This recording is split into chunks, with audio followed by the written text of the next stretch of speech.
El caporal se llamaba Refugio, aunque todos le decían Don Cuco. Fue el segundo día que pasé en el rancho, cuando se acercó a donde yo estaba acomodando mi petate, y me dijo algo que en ese momento no entendí del todo. Si los perros empiezan a ladrar hacia el canal seco, después de las 2 de la mañana, no salgas solo. No dijo más. Se me quedó mirando un momento, como calculando si hacía falta repetirlo, y después siguió caminando hacia los corrales, con ese paso cansado de los hombres que llevan toda la vida trabajando en el campo. Yo me quedé pensando en la frase, pero no le di demasiada importancia. Cuando uno llega nuevo a un rancho, escucha de todo: consejos, historias, supersticiones, cosas que los trabajadores viejos dicen para probar al recién llegado. Pensé que era algo así. Me llamo Iván. Tenía 30 años cuando llegué al rancho El Mezquite y ya llevaba más de 2 meses sin trabajo fijo. Antes había estado en una empacadora en Fresnillo, pero cerraron la línea donde yo trabajaba y me quedé sin nada. Un primo me avisó que en un rancho ganadero cerca de la sierra buscaban gente para la temporada: mover ganado, reparar cercas, limpiar corrales, ayudar donde hiciera falta. No pregunté mucho, necesitaba el trabajo. El sueldo no era gran cosa, pero me alcanzaba para mandar algo a mi mamá y quedarme con lo suficiente para vivir. El Mezquite quedaba retirado a unos 40 minutos por terracería desde el pueblo más cercano. El dueño, un señor de apellido Beltrán que pasaba casi todo el año en la ciudad, dejaba el manejo diario en manos de Don Cuco. Había corrales, un par de galpones, caballerizas, un cuarto para guardar alimento y un dormitorio largo para los trabajadores que no teníamos familia cerca. Eran 6 camas separadas por tablones de madera y 2 ventanas pequeñas con reja. Ahí dormíamos yo, el Gallo, un muchacho de Durango que tenía unos 25 años, y Anselmo, un señor mayor que llevaba media vida trabajando con ganado y hablaba poco. En otra construcción dormían 2 trabajadores más. Uno de ellos era el Chapo, más o menos de mi edad, platicador, de esos que hacen conversación hasta mientras cargan un rollo de alambre bajo el sol. El Chapo fue el que mejor me recibió. Me enseñó cómo repartían las tareas, qué animales eran más mañosos, qué cercas daban problemas y a qué hora convenía tomar un descanso para no acabar sofocado al mediodía. Con Anselmo se hablaba menos. Él prefería trabajar en silencio y cuando decía algo, normalmente era porque había que hacerlo de cierta manera y punto. Los primeros días fueron completamente normales. Nos levantábamos antes del amanecer, revisábamos animales, reparábamos lo que se hubiera roto durante la noche, comíamos algo al mediodía y seguíamos hasta que bajaba el sol. Uno terminaba tan cansado que después de cenar, apenas alcanzaba a lavarse la cara antes de acostarse. El rancho tenía 4 perros que andaban sueltos. En general, no hacían demasiado escándalo. Ladraban si pasaba una camioneta por el camino o si algún coyote se acercaba demasiado, pero después se calmaban. La primera vez que los escuché ladrar, como me había advertido Don Cuco, fue casi un mes después de mi llegada. Serían las 2:30 de la madrugada. Me despertó un ladrido sostenido, distinto al de siempre. Los 4 perros estaban ladrando al mismo tiempo y hacia el mismo lado. Me incorporé y me acerqué a la ventana. Desde ahí apenas distinguía sus siluetas cerca del canal seco que corría por el costado oeste del terreno. Ese canal había formado parte de un sistema de agua antiguo y llevaba años sin usarse. La mayor parte del tiempo era apenas una zanja profunda, cubierta de tierra, maleza y piedras. Me acordé de la advertencia de Don Cuco. No salí. Me puse las botas casi sin pensarlo y me quedé sentado en la orilla de la cama. El Gallo también se despertó y me preguntó en voz baja qué pasaba. Le dije que no sabía. Los perros siguieron ladrando. Después bajaron un poco el tono y entre los ladridos escuché un ruido metálico. Fue corto, como si alguien hubiera levantado una cadena o golpeado un cerrojo. Unos segundos más tarde escuché algo que parecía caminar entre los corrales. No puedo asegurar que fueran pasos humanos. Esa noche había poca luna y desde mi ventana solo alcanzaba a ver formas oscuras. No vi a nadie. Anselmo abrió los ojos una vez, miró hacia la ventana y volvió a quedarse quieto. El Gallo y yo no dijimos nada más. Nos quedamos escuchando hasta que cerca de las 3 Los perros se calmaron. A la mañana siguiente, cuando fuimos hacia los corrales, don Cuco ya estaba agachado junto al galpón de alimento mirando el piso. Había huellas de botas, no eran las nuestras. La tierra alrededor del galpón era fina y la marca de la suela se veía bastante clara. Las huellas llegaban desde el lado del canal, cruzaban detrás de uno de los corrales y se perdían donde el suelo estaba más duro.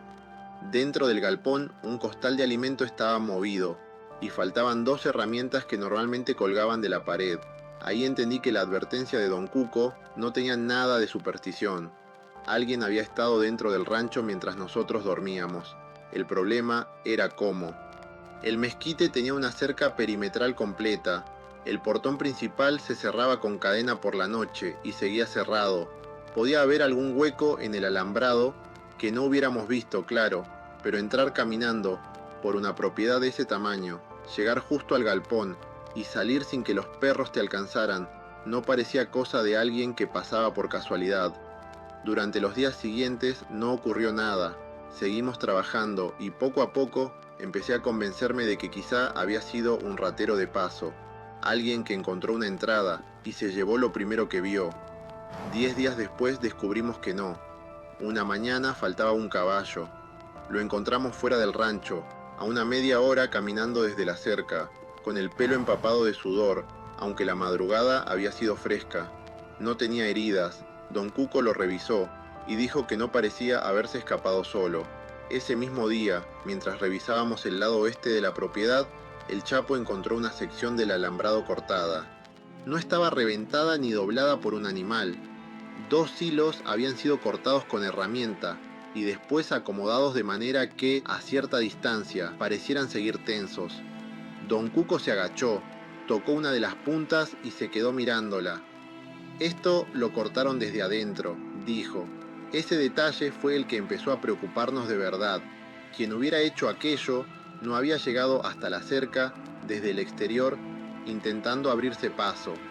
Había estado dentro del rancho, había escogido un punto donde el terreno bajaba y la cerca no se veía desde el dormitorio, y desde ahí había abierto una salida. Si te está gustando el relato, te agradecería muchísimo que te suscribieras al canal. Ahora sí, continuemos. Esa noche, durante la cena, escuché por primera vez el nombre de Ramiro. El Chapo lo mencionó medio en broma. A ver si no volvió el fantasma de Ramiro por sus vacas. Don Cuco dejó la cuchara sobre el plato. Déjate de payasadas. No levantó la voz, pero el Chapo ya no siguió bromeando. Más tarde, en el dormitorio, pregunté quién era Ramiro. Anselmo contestó antes que el gallo. Trabajó aquí años. ¿Y qué pasó con él? Anselmo se acomodó de espaldas, como si con eso ya hubiera dicho suficiente. El gallo fue el que siguió. Se peleó con don Cuco, por ganado que empezó a faltar. Unos dicen que lo corrieron, otros que se fue solo. Yo le pregunté si sabían dónde estaba. Según se iba a trabajar para otro estado. Yo ni lo conocí. Eso fue antes de que llegara. Con el tiempo fui juntando lo demás sin necesidad de preguntar demasiado. Ramiro conocía el mezquite mejor que casi cualquiera. Había trabajado ahí varios años y sabía horarios, caminos internos, puntos ciegos y hasta qué animales era más fácil mover sin que hicieran ruido. Meses antes de mi llegada, empezaron a aparecer diferencias en el conteo del ganado. Nunca pudieron demostrar que él tuviera algo que ver, pero la relación con don Cuco se hizo mala y terminó en una discusión fuerte. Ramiro se fue. Al menos eso era lo que todos creían.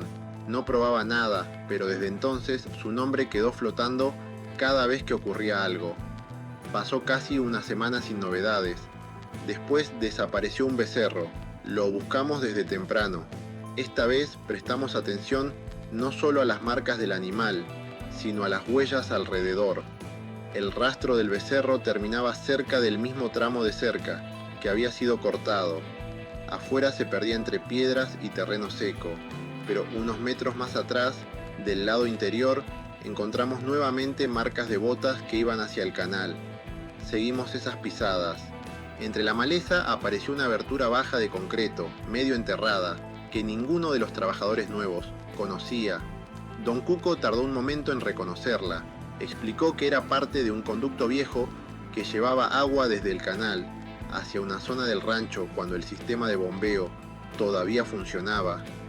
No era grande, un animal del tamaño de un becerro no podía pasar por ahí. Una persona agachándose, sí. Eso encajaba con lo que habíamos visto. Alguien podía entrar a pie por ese conducto sin tocar el portón. Una vez dentro, podía llegar a los corrales y abrir desde adentro la sección de alambrado que habían cortado. Por ahí sí podían sacar un caballo, un becerro o cualquier animal y volver a dejar los alambres acomodados para que el hueco no se notara de lejos. Ya sabíamos cómo entraban. Lo que no sabíamos era quién estaba entrando ni cuánto tiempo llevaba haciéndolo. 4 noches después, la cosa dejó de sentirse como un problema del rancho y empezó a sentirse como un problema mío. Me despertó un ruido en la puerta. No fueron golpes fuertes, fueron 3 toques suaves, separados. Al principio pensé que era el gallo o Anselmo moviéndose, hasta que escuché el tercero del otro lado. ¿Quién?, pregunté. Nadie contestó. Me quedé quieto. Después escuché un roce junto al picaporte. No sabría decir si estaban empujando la puerta o probando el cerrojo. Fue apenas un movimiento corto, cuidadoso. Luego unos pasos se alejaron hacia los corrales. No abrí. Tampoco desperté a todo el rancho gritando. Me quedé sentado en la cama, con las botas puestas, mirando la puerta, hasta que empezó a entrar claridad por la ventana. Afuera encontré varias marcas de barro seco cerca del umbral. Era una tierra más oscura que la de alrededor del dormitorio, parecida a la que quedaba en el fondo del canal donde todavía se juntaba humedad cuando llovía. Esa tarde se lo conté a don Cuco, mientras acomodábamos unos rollos de alambre. Me escuchó sin interrumpirme. «Eso no me gusta», dijo al final. Le pregunté si seguía pensando en Ramiro. Don Cuco miró hacia el canal. «No sé quién sea, pero ya no está entrando nomás por el ganado. Ya sabe dónde duermen». Fue la primera vez que lo vi realmente preocupado. 2 días después desapareció el Chapo. Había salido al final de la tarde a revisar una cerca del lado sur. Era una tarea normal, algo que había hecho decenas de veces. No volvió a cenar. Cuando empezó a oscurecer, don Cuco nos organizó para buscarlo. Salimos en 2 camionetas con linternas, sin separarnos demasiado. El gallo, que normalmente no se callaba, esa noche no hizo una sola broma. Encontramos el caballo del Chapo, como a 1 kilómetro del rancho. Estaba solo, con las riendas sueltas. Seguimos buscando durante horas. Cerca de la madrugada, no muy lejos del canal, encontramos su linterna rota. Unos metros más adelante había 2 manchas oscuras sobre la tierra y marcas de arrastre que se perdían donde empezaban las piedras. Nadie dijo que era sangre. Tampoco hacía falta. No encontramos al Chapo esa noche. Don Cuco llamó a la policía del municipio en cuanto tuvo señal y también avisó al dueño. Le dijeron que mandarían una patrulla, pero el rancho quedaba lejos y nadie sabía cuánto iban a tardar. Mientras amanecía volvimos a revisar la zona donde habíamos encontrado la linterna. Había huellas. No eran fáciles de seguir, pero algunas coincidían con las que habíamos visto junto al galpón. Iban hacia el canal y después seguían por la vieja canalización, en dirección contraria al rancho. Don Cuco y yo decidimos avanzar durante el día, para ver hasta dónde llegaban. No salimos pensando en atrapar a nadie. Llevamos 2 rifles del rancho porque había un compañero desaparecido y porque ya sabíamos que había gente entrando de noche.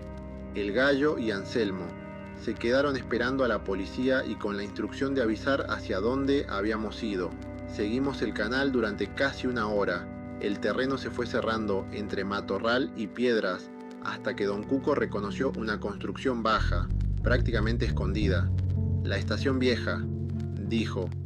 Era una antigua estación de bombeo que había quedado fuera de uso muchos años atrás. Tenía paredes de bloque, una parte del techo hundida y una puerta metálica oxidada. Lo raro era que alrededor de la puerta la tierra estaba pisada y las bisagras tenían grasa reciente. Nos quedamos escuchando. No se oía nada. Don Cuco abrió despacio y entramos. Adentro había cobijas en el piso, botellas de agua, latas, una estufa pequeña de gas y varias herramientas del rancho. No era un lugar donde alguien hubiera pasado una noche. Alguien lo estaba usando con frecuencia. En una mesa encontramos un cuaderno. Lo primero que vi fueron números y fechas. Después reconocí nombres: Cuco, Anselmo, Gallo, Iván. Junto a cada nombre había horarios aproximados. Sale 5:10. Vuelve dormitorio, 21:30. Domingos, duerme tarde. Había dibujos simples de los corrales, del portón y de la ubicación de las habitaciones. En otra hoja, alguien había anotado qué puertas tenían candado, cuáles cerraban con pasador y desde qué lado se veían las ventanas. Había también fotografías impresas en papel barato y otras guardadas en un teléfono viejo que encontramos, cargando junto a una batería portátil. Eran fotos de la cerca, de las camionetas, del galpón de alimento y de las ventanas del dormitorio tomadas desde afuera. Ahí entendí algo que me dio más miedo que las huellas de las primeras noches. No estaban entrando a improvisar, nos estaban estudiando. Don Cuco estaba revisando un manojo de llaves y pedazos de alambre que había sobre la mesa cuando escuchamos un golpe. Fue muy débil. Venía del fondo. Nos quedamos quietos. Se volvió a escuchar. Esta vez fue como si alguien pateara una puerta, sin fuerza. Al fondo de la estación había un cuarto pequeño cerrado con un candado pasado por fuera. Don Cuco lo rompió con una barra que encontramos junto a la pared. Adentro estaba el Chapo. Tenía las manos amarradas al frente y una cinta alrededor de una de las muñecas, como si hubieran intentado sujetarlo mejor y después la hubieran cortado. Tenía sangre seca en el cabello y le costaba respirar profundo. Estaba consciente, pero cuando nos vio tardó un momento en reaccionar. «Vámonos», fue lo primero que dijo. «Van a volver». Yo me agaché para ayudarlo a levantarse. Don Cuco apenas alcanzó a preguntar quiénes cuando escuchamos un motor afuera. No era una camioneta grande, sonaba más como una pick-up vieja o una camioneta chica moviéndose despacio entre las piedras. El Chapo se puso pálido. «Ramiro». Don Cuco me hizo una seña para que lo llevara hacia la parte trasera. Había una abertura donde antes pasaban tuberías gruesas y por ahí se podía salir agachado. No alcanzamos. La puerta metálica de la estación se abrió. Yo estaba sosteniendo al Chapo cuando escuché a Don Cuco decir el nombre. «Ramiro». Hubo unos segundos de silencio. Desde donde estaba no veía bien la entrada, solo parte del cuerpo de Don Cuco y el rifle apuntando hacia abajo. No directamente a nadie. Después escuché otra voz, más joven. «Baje eso, jefe». Don Cuco respondió que la policía ya venía. No sé si era cierto en ese momento o si lo dijo para asustarlos. Todo se desordenó muy rápido. El Chapo intentó caminar hacia la abertura del fondo. Yo lo llevaba de un brazo. Escuché un golpe, una maldición y después algo metálico cayendo al suelo. Cuando volteé vi a Don Cuco forcejeando con un hombre grande, de camisa oscura. Ramiro. El otro, más joven, había rodeado la mesa y venía hacia nosotros. No pensé en pelear. Agarré al Chapo como pude y lo empujé hacia la abertura. El joven intentó alcanzarnos, pero Don Cuco gritó y levantó el rifle. No disparó. No hizo falta. El hombre se frenó un segundo, lo suficiente para que nosotros saliéramos por la parte trasera. Don Cuco salió detrás. Los otros dos no nos siguieron. Escuchamos el motor encender y alejarse por un camino de tierra, que nosotros ni siquiera habíamos visto al llegar. Nos quedamos varios minutos detrás de unas piedras, sin saber si iban a dar la vuelta. El Chapo apenas podía mantenerse de pie. Cuando vimos que no regresaban, empezamos a caminar hacia una loma donde Don Cuco sabía que a veces entraba señal. Desde ahí logramos comunicarnos con el Gallo. La patrulla ya había llegado al rancho y salió a encontrarnos. A Ramiro lo detuvieron esa misma noche cerca de la carretera. Según nos dijeron después, llevaba ropa y algunas herramientas que lo relacionaban con la estación. Al otro hombre lo localizaron unos días más tarde en otro poblado, cuando intentó mover parte del ganado que todavía tenían escondido. El Chapo pasó 2 semanas internado. Tenía una costilla fracturada y una conmoción, pero se recuperó. Fue recién después, entre lo que él contó y lo que encontró la policía, que pudimos entender cómo había funcionado todo. Ramiro había regresado a la zona meses antes con ese otro hombre. Ellos entraban a pie al rancho por el conducto viejo. El paso era demasiado estrecho para mover ganado, así que desde adentro abrían la sección del alambrado que habían cortado y sacaban por ahí 1 o 2 animales. Del otro lado los llevaban por un camino bajo hasta un terreno donde podían acercar una camioneta con remolque sin pasar frente al portón del mezquite. Después volvían a acomodar los alambres para que el corte no llamara la atención. Eso explicaba el caballo que encontramos sudado. Lo habían sacado para moverlo hacia el punto de carga, pero se les soltó antes de llegar. También explicaba por qué los perros ladraban siempre hacia el canal. Ramiro sabía cómo evitar el portón, pero no podía evitar pasar por el mismo sector del terreno. Los robos habían empezado desde antes de que yo llegara, y al principio eran espaciados, un animal aquí, otro semanas después. Ramiro conocía los conteos, sabía qué corrales se revisaban con menos frecuencia, y aprovechaba las noches en que ciertos trabajadores estaban fuera. El cuaderno de la estación era parte de eso. Anotaban horarios para saber cuándo podían moverse sin cruzarse con nadie. Habían fotografiado accesos y ventanas para identificar desde dónde se veía cada zona. La policía encontró incluso un par de llaves copiadas y herramientas pequeñas para forzar pasadores sin romperlos. Cuando les pregunté por los 3 toques que escuché en mi puerta, uno de los agentes me dijo que probablemente no habían sido golpes para llamar mi atención. Por las marcas del cerrojo y por lo que encontraron en la estación, creían que alguien había estado probando la puerta, empujándola con cuidado, para saber si quedaba cerrada por dentro. No sé si eso me tranquilizó o me empeoró las cosas. El Chapo los había sorprendido la tarde que desapareció. Había llegado a la cerca justo cuando Ramiro y su compañero estaban preparando otro animal para sacarlo. Intentó regresar al rancho para avisar y lo golpearon antes de que pudiera montar bien. Después lo llevaron a la estación y lo mantuvieron ahí mientras decidían qué hacer. Según él, Ramiro repetía que no querían problemas, que solo necesitaban tiempo para sacar lo que ya tenían preparado y largarse. Pero también le dijo una frase que al Chapo le quedó grabada: si te hubieras quedado quieto, nada de esto te pasaba. No sé qué habrían hecho si no lo encontrábamos ese día. Nunca se lo pregunté.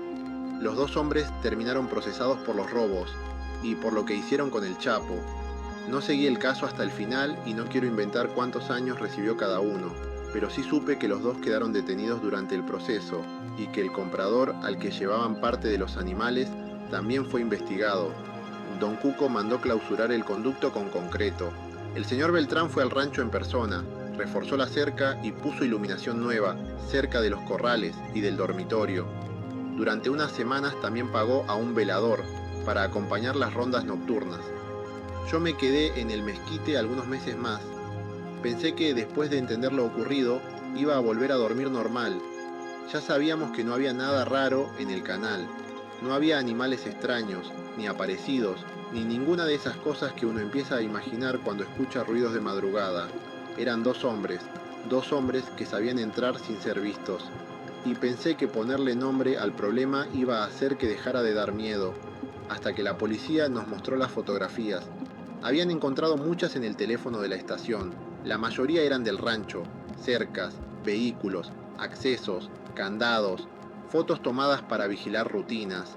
Entre ellas había una mía. Yo estaba dormido. La foto estaba tomada desde afuera del dormitorio, a través de la ventana pequeña que quedaba justo encima de mi cama. Se veía mi cara de perfil, una parte de la cobija y la pared de madera detrás. Cuando ampliaron la fecha del archivo, vimos que la habían tomado pocas semanas después de que yo llegara a El Mezquite, antes de la noche en que escuché a los perros ladrar de aquella manera, antes de que encontráramos las primeras huellas. Yo ya estaba dormido, cuando alguien se acercó a la ventana, levantó un teléfono, buscó el ángulo y tomó una fotografía.